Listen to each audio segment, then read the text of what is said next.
മലയാളികളുടെ ഇടയിൽ അവൻ സെയിൽസുകാരനാണ്, അല്ല അവൻ മാർക്കറ്റിംഗുകാരനാണ്, ഇങ്ങനെയൊക്കെ പലപ്പോഴും പറയുന്നത് പലപ്പോഴും നെഗറ്റീവായിട്ട് പറയാറുണ്ട്. ഡിയർ ഫ്രണ്ട്സ്, ഈ സെയിൽസ് ആൻഡ് മാർക്കറ്റിംഗ് ഒരു നല്ല പ്രൊഫഷനാണോ? പലപ്പോഴും മലയാളികളുടെ ഇടയിൽ അവൻ സെയിൽസുകാരനാണ്, അല്ല അവൻ മാർക്കറ്റിംഗുകാരനാണ്, ഇങ്ങനെയൊക്കെ പലപ്പോഴും പറയുന്നത് പലപ്പോഴും നെഗറ്റീവായിട്ട് പറയാറുണ്ട്. അവൻ ഭയങ്കര മാർക്കറ്റിംഗുകാരനാണ്, അല്ലെങ്കിൽ അവൻ സെയിൽസുകാരനാണ് എന്ന് പലപ്പോഴും മലയാളികളുടെ ഇടയിൽ പൊതുവെ സെയിൽസ് അല്ലെ മാർക്കറ്റിംഗ് എന്ന് പറയുന്നത് ഒന്ന് കുറഞ്ഞൊരു സംഭവമാണോ എന്ന് സംശയമുള്ള ചിലരെങ്കിലും ഇപ്പോഴും ഉണ്ട്. എന്താണ് സെയിൽസ് അല്ലെ സെയിൽസ് ആൻഡ് മാർക്കറ്റിംഗ് പ്രൊഫഷൻ നിൽക്കുന്ന, അല്ലെങ്കിൽ ആ പ്രൊഫഷൻ ചൂസ് ചെയ്യുന്നവരെ സംബന്ധിച്ച് ശരിയായിട്ടുള്ളൊരു ഡയറക്ഷനിലാണോ അല്ലെ ശരിയായ കാര്യമാണോ ഈ ഒരു പ്രൊഫഷനിലേക്ക് നമ്മൾ പോകുന്നത് എന്നാണ് ഈ ഒരു വീഡിയോയിലൂടെ ഞാൻ സംസാരിക്കുന്നത്. അപ്പോൾ സെയിൽസ് എന്ന് പറയുന്ന ഈ പ്രൊഫഷൻ, സെയിൽസ് ആൻഡ് മാർക്കറ്റിംഗ് എന്ന് പറയുന്ന പ്രൊഫഷൻ ഏറ്റവും നമ്മൾ പ്രൗഡായിരിക്കേണ്ട ഒരു പ്രൊഫഷനാണ്. നമ്മളൊരു കമ്പനിയിൽ നോക്കുകയാണെന്നുണ്ടെങ്കിൽ, ഒരു സ്ഥാപനത്തിൽ മാർക്കറ്റിംഗ്, സെയിൽസ്, ഫിനാൻസ്, HR ഇതൊക്കെ നമ്മൾ വെച്ച് നോക്കുമ്പം ഏറ്റവും കൂടുതൽ കോൺഫിഡൻസ് ഉള്ളവർ എപ്പോഴും സ്വാഭാവികമായിട്ട് സെയിൽസിലുള്ളവർ തന്നെയായിരിക്കും.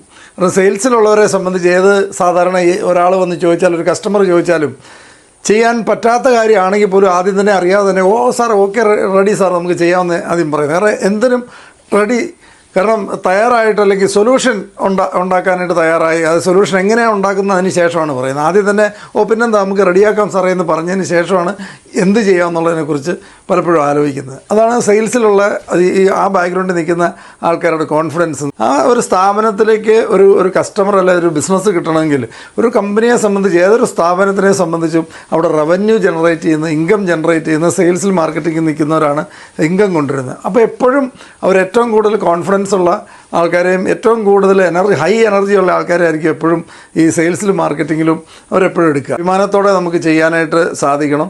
ഇത്രമാത്രം നമുക്ക് കൂടുതൽ ലേൺ ചെയ്യാനുള്ള ചാൻസും, കൂടുതൽ ആൾക്കാരുടെ സൈക്കോളജി മനസ്സിലാക്കാനും, കാരണം ആൾക്കാരുടെ ബോഡി ലാംഗ്വേജും ജസ്റ്റേഴ്സും ഒക്കെ മനസ്സിലാക്കാനായിട്ട് സെയിൽസിലുള്ള ആൾക്കാരെ സംബന്ധിച്ച് സാധ്യത വളരെ കൂടുതലാണ്. കാരണം നമ്മൾ എപ്പോഴും സെയിൽസ് അറ്റംപ്റ്റുകൾ നടത്തുമ്പോൾ ആൾക്കാരുടെ ബോഡി ലാംഗ്വേജ് കൊണ്ട് തന്നെ നമുക്ക് മനസ്സിലാക്കാനായിട്ടും അവരെ കൺവേർട്ട് ചെയ്യാനായിട്ടും ഒക്കെ ഉള്ള നമ്മളെല്ലാ അറ്റംപ്റ്റ് സ്ഥിരമായിട്ട് ചെയ്ത് ഗ്രാജുവലായിട്ട് നമുക്ക് ഏറ്റവും കൂടുതൽ സൈക്കോളജി അറിയാവുന്നത് സെയിൽസ് ബാക്ക്ഗ്രൗണ്ടിൽ ഉള്ളവർക്കാണ്. കാരണം മനുഷ്യൻ്റെ സൈക്കോളജി ഏറ്റവും കൂടുതൽ മനസ്സിലാക്കാനായിട്ടൊക്കെ നമ്മുടെ ഈ സെയിൽസ് അറ്റംപ്റ്റുകൾ നടത്തുമ്പോഴത്തേനും നമുക്ക് മനസ്സിലാകും നമ്മൾ എങ്ങനെ പറഞ്ഞാൽ എങ്ങനെ ആൾക്കാർ റെസ്പോണ്ട് ചെയ്യും, എങ്ങനെ സെൻറ്റൻസ് ഫ്രെയിം ചെയ്യണം, എങ്ങനെ സെൻറ്റൻസ് ഫ്രെയിം ചെയ്താൽ എങ്ങനെ ആയിരിക്കും അതിന് റിപ്ലൈ വരുന്നതെന്നൊക്കെ നമുക്ക് കുറേ കാലം കഴിഞ്ഞാൽ വളരെ സിമ്പിളായിട്ട് നമുക്ക് മനസ്സിലാക്കിയെടുക്കാൻ പറ്റും.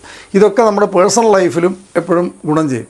മാത്രമല്ല എപ്പോഴും നമ്മളൊരു സെയിൽസ് ബാക്ക്ഗ്രൗണ്ടിലുള്ള ഒരാളെ സംബന്ധിച്ച്, കാരണം ഒരു പ്രൊഡക്റ്റ് അല്ലെങ്കിൽ ഒരു സർവീസ് നമ്മൾ മാർക്കറ്റ് ചെയ്യണമെങ്കിൽ എപ്പോഴും അതിൻ്റെ USP ആണ് നമ്മൾ ഹൈലൈറ്റ് ചെയ്യപ്പെട്ടത്. യുണീക്ക് സെല്ലിംഗ് പോയിൻ്റാണ് എപ്പോഴും നമ്മൾ ഹൈലൈറ്റ് ചെയ്തിട്ടേ നമുക്ക് സെയിൽസ് നടത്താൻ പറ്റുള്ളൂ. കാരണം നമ്മൾ ഡീൽ ചെയ്തുകൊണ്ടിരിക്കുന്ന പ്രോഡക്റ്റ് അല്ല നമ്മൾ ഡീൽ ചെയ്യുന്ന സർവീസ്, നമ്മൾ അതിൻ്റെ USP യുണീക്ക് സെല്ലിംഗ് പോയിൻ്റാണ് എപ്പോഴും ഹൈലൈറ്റ് ചെയ്തിട്ട് മാത്രമേ ആ ബിസിനസ് നടക്കുകയുള്ളൂ.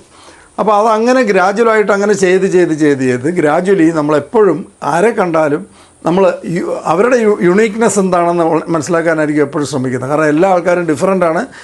എല്ലാ ആൾക്കാരുടെയും ആ യുണീക്നെസ്, ഓരോരുത്തരുടെയും യുണീക്നെസ് എന്താണെന്ന് മനസ്സിലാക്കാനായിട്ട് ആയിരിക്കും എപ്പോഴും ശ്രമിക്കുന്നത്.